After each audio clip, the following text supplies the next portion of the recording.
All right, let's talk about it. Speaking English fluently. I mean, it's a dream for so many people, right? You think about traveling the world, getting that big career promotion, or just, connecting with folks from different places. That idea of fluency, it feels like the ultimate goal. And I'm guessing if you're here, that's your dream too, which is awesome. But here's a thought.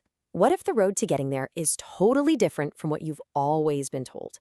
And what if it's actually way more achievable? See, the thing is, the very first step, and this is a big one, is realizing that our whole idea of fluency is probably what's holding us back.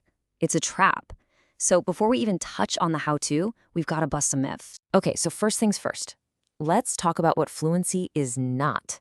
Seriously, once we tear down these old, unhelpful ideas, we can build a new foundation for learning that's way more powerful and a whole lot less stressful. Okay, so this is the huge trap we all fall into. On the one hand, we have this myth of perfection. We think we need perfect grammar, a perfect accent, and we have to know every single word. It's totally paralyzing. But the reality? The real goal, it's just communication. Can you get your ideas across smoothly? Can you sound natural without these huge, awkward pauses? That's the real target. So let's just lock this in our brains right now. Fluency is the ability to communicate your ideas smoothly, naturally, and without too much hesitation. It's not about being perfect. It's about being understood. It's about having a natural flow, just confidently getting your point across. This one little shift in how you think about it, it changes everything. And I love this way of looking at it. It really is a process. It's just like learning to play the piano or ride a bike. You don't just magically become fluent one day. It's a skill you build day by day. You wouldn't expect to be a piano virtuoso after one lesson, would you? Of course not. It takes practice, it takes patience, and most of all, it takes consistency. All right, so now that we've got our heads in the right place, let's get practical. Let's move from the what to the how. It's time to build your toolkit. And believe it or not, it all starts with the foundation, listening. You just can't speak what you haven't heard. I mean, think about it. How do babies learn? They spend months, even a year, just listening, just soaking it all in before they even try to say mama or dada. Speaking always comes after listening. It's the absolute non-negotiable first step. So how do we actually do it? Simple. You just immerse yourself. Watch movies, listen to podcasts, put on some music, all in English. Now, the trick is to use two different types of listening. First, there's passive listening. This is just having English on in the background while you're doing chores or whatever. Your brain is still picking things up. Then there's active listening. This is when you really sit down, focus, and try to understand what's being said. You need a good mix of both to really make progress. Okay, now for the fun part. Actually making the sounds yourself. We're going to go over 3 super powerful techniques you can start using like today. We've got shadowing, language exchange, and something called self-talk. Let's start with shadowing. This quote really nails it. It feels a bit like being an echo. Basically, you listen to a native speaker and you repeat exactly what they say right after they say it. You're trying to copy everything, their speed, their rhythm, their melody. You literally become their echo. And what this does is it physically trains your mouth, your tongue, your whole brain to make those English sounds feel natural. Oh, and this next one is a total game changer for learning vocabulary. We have to stop memorizing these long, boring lists of single words. It's just not effective.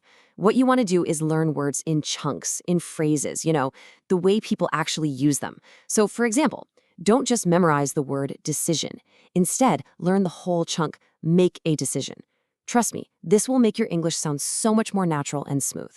Okay, we can have all the best techniques, all the best tools in the world, but none of it will matter if we don't tackle the single biggest barrier that stops people from speaking. And it has nothing to do with grammar or vocabulary. It's all about what's going on up here in your mind. Yep, fear. This one little word is the ultimate enemy of fluency. It's that fear of making a mistake, right? The fear of sounding stupid, the fear of what other people will think. And that fear, it just freezes you. It stops you from doing the one and only thing that will actually make you better, which is opening your mouth and practicing. So, how do we fight back? How do we beat this fear? Well, we have to completely change the way we think about mistakes. Listen to this. Mistakes are not the enemy, they are your teachers. Every single time you mess up, it's not a failure. It's just feedback. It's a little signpost pointing you to what you need to work on next. You have to embrace them. Okay, We've redefined what fluency even means. We've got our tools, we've tackled the mindset stuff. Now it's time for the final piece of the puzzle. Putting it all together into a simple, daily blueprint that you can actually stick to. And here is the magic number, 50 minutes. That's it. You don't need to block out 3 hours a day. That's not sustainable. The real secret here is consistency, not intensity. Just 50 focused minutes every single day will get you so much farther than cramming for hours once a week. I promise. So what do you do in those 50 minutes? Here's a super simple balance plan. You'll do 15 minutes of listening, really focusing. Then 15 minutes of speaking practice, like that shadowing technique we talked about. After that, just 10 minutes of reading something in English. And finally, 10 minutes of writing. That's the whole routine. It covers all the bases, it's simple, it's balanced, and it's so effective. All right, I want to end with this. Not a summary, but a direct challenge to you. All of this information is great, but it's totally useless if you don't take action. So my question is this: what is the very first thing you are going to say in English today? Think about it right now. And then, as soon as this is over, go say it. Out loud. Make it happen.